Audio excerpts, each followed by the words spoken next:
안녕하세요. 해축 전문 분석가 해축괴물입니다.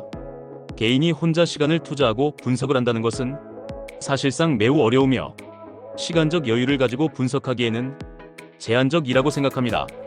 매번 혼자 해도 잘 맞지 않는 분석이시라면 위 적중인증 대화 내용처럼 각종 정보를 통하여 제공하는 픽을 받아보시면서 수익에 한 걸음 더 나아갈 수 있게 해드리겠습니다. 9월 22일 해외 축구 주요 경기에 대한 분석을 시작하겠습니다. 아스날은 4-3-3 전형을 바탕으로 외대고르가 중원에서 전진 패스를 뿌리며 공격 리듬을 설계한다. 맨시티는 4-1-4-1 전형으로 베르나르도 실바가 전술의 중심축 역할을 하며 템포 조절과 전환의 연결고리를 담당한다. 아스날은 전방 압박과 홈 이점을 앞세워 초반에 기회를 만들 수 있지만 뒷공간 리스크와 후반 체력 저하는 피할 수 없다. 반면 맨시티는 안정적인 점유율 운영과 개별 자원의 결정력을 바탕으로 후반 승부처를 가져올 준비가 되어 있다. 이 매치는 결국 맨시티가 체력과 전술 완성도에서 앞서며 승리를 확정지을 가능성이 크다.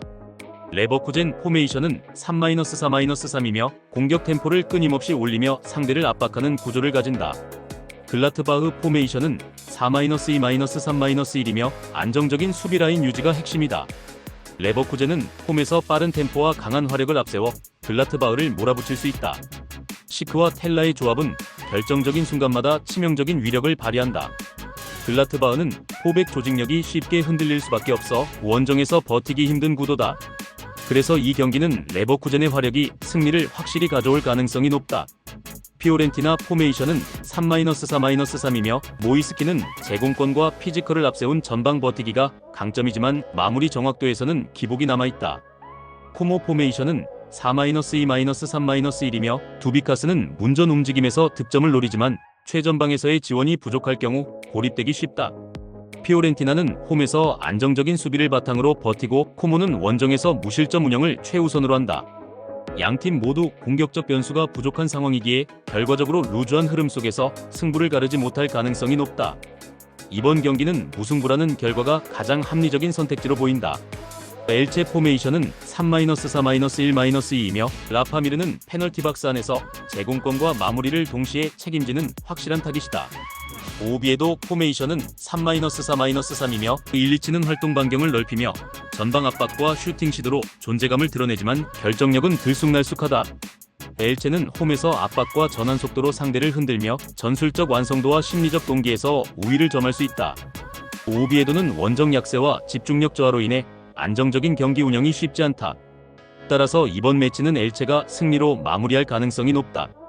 도르트문트 포메이션은 3-3-1-2이며 기라시는 제공권과 마무리 능력을 갖춘 전형적인 타깃형 자원이다.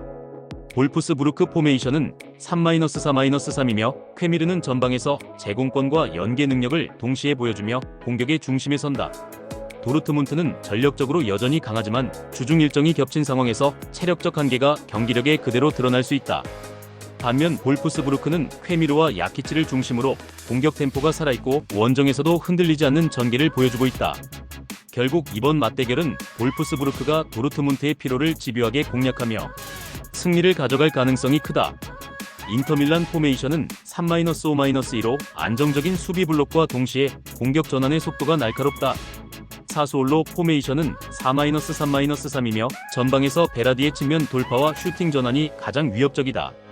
인터밀란은 라우타로와 바렐라라는 두 핵심 무기를 중심으로 경기의 주도권을 확실히 가져올 수 있다. 사수올로는 베라디와 피나몬티의 개인 역량이 버팀목이지만 조직적 압박을 견뎌내기엔 한계가 뚜렷하다. 결국 교체 자원과 전술적 완성도가 높은 인터밀란이 홈에서 승리를 확실히 굳힐 가능성이 크다. 마르세유 포메이션은 4-2-3-1이며 오바메양은 순간적인 뒷공간 침투와 문전 장악 능력으로 여전히 상대 수비를 긴장시키고 있다. 파리 생제르맹 포메이션은 4-3-이며 덴벨레는 폭발적인 스피드와 개인 돌파로 측면에서 수비 라인을 흔들며 컵백으로 득점 찬스를 창출한다. 마르세유는 홈 이점을 등에 업고 맞서려 하지만 수비 구조적 불안은 경기 내내 노출될 수밖에 없다. 반면 PSG는 점유율과 템포 조절 능력에서 확실히 우위를 보이며 덴벨레와 바르콜라의 개인 능력까지 더해 전술적 우위를 완성한다. 이 경기는 PSG가 압도적인 전술적 상성과 경기 흐름, 장악력으로 승리를 가져갈 가능성이 크다. 바르셀로나 4-2-3-1 전형 속에서 레반도프스키는 문전에서 치명적인 마무리를 책임지는 자원이다. 헤타페 5-3-2 전형 속에서 우체는 제공권과 포스트 플레이로 이선과의 연기를 시도한다. 바르셀로나는 부상 변수에도 불구하고 여전히 레반도프스키와 페란 토레스를 중심으로 한 공격 전개가 강력하다. 헤타페는 파이브백으로 수비 안정감을 추구하지만 포켓 공간 대응력 부족이 치명적인 약점이다.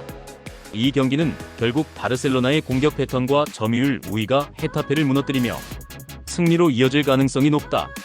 오스틴 포메이션은 4-3-3이며 우준이는 중원에서 왕성한 활동량으로 압박과 전환을 동시에 수행한다. 시애틀 포메이션은 4-2-3-1이며 무소부스키는 제공권과 박스 안 움직임으로 존재감을 드러내지만 압박 강도에 흔들리는 약점이 있다. 오스틴은 페레이라를 중심으로 한 중원 장악과 부카리의 돌파가 완벽히 맞물려 전방 압박과 마무리를 완성할 수 있다. 반면 시애틀은 단조로운 공격 루트와 측면 커버의 한계로 홈팀의 빠른 템포를 막아내기 힘들다. 그래서 이 경기는 오스틴이 전술적 완성도를 앞세워 승리를 가져갈 가능성이 높다. LAFC 포메이션은 4-3-3이며 손흥민은 날카로운 인프런트 킥과 폭발적인 뒷공간 침투로 상대 수비를 무너뜨린다. 솔트레이크 포메이션은 4-2-3-1이며 올라툰지는 전방 압박과 제공권 싸움에서 존재감을 드러낸다. LAFC는 손흥민의 날카로운 뒷공간 침투와 부안가의 마무리를 통해 다채로운 득점 루트를 만들 수 있다. 틸만의 템포 조율도 공격 흐름을 매끄럽게 이어주며 홈 어드밴티지까지 더해진다. 반면 솔트레이크는 압박 회피와 수비 전환 모두에서 불안정에 버티기 어렵다. 그래서 이 경기는 LAFC가 홈에서 공격의 질과 속도를 앞세워 승리를 가져갈 가능성이 높다. 해축괴물 분석이 마음에 드셨다면 구독과 좋아요, 알림 설정해주시면 저에게 큰 힘이 됩니다. 추가적인 조합픽과 다양한 경기에 대한 세부적인 분석과 결과가 궁금하신 분들은 영상 하단의 댓글창 꼭 확인 부탁드립니다. 스포츠 분석방에 다양한 픽스터분들이 많이 계시니 도움을 받아서 수익을 극대화하는 것도 괜찮은 방법일 수 있습니다. 그러니 며칠 지켜보신 후 마음에 드는 조합픽 탑승하는 방법도 좋을 수 있습니다. 스포츠도 이제는 전문 분야가 존재합니다. 오늘도 영상을 시청해주셔서 감사합니다. 구독과 좋아요 한 번씩만 부탁드리면 저는 다음 영상에서 인사드리겠습니다.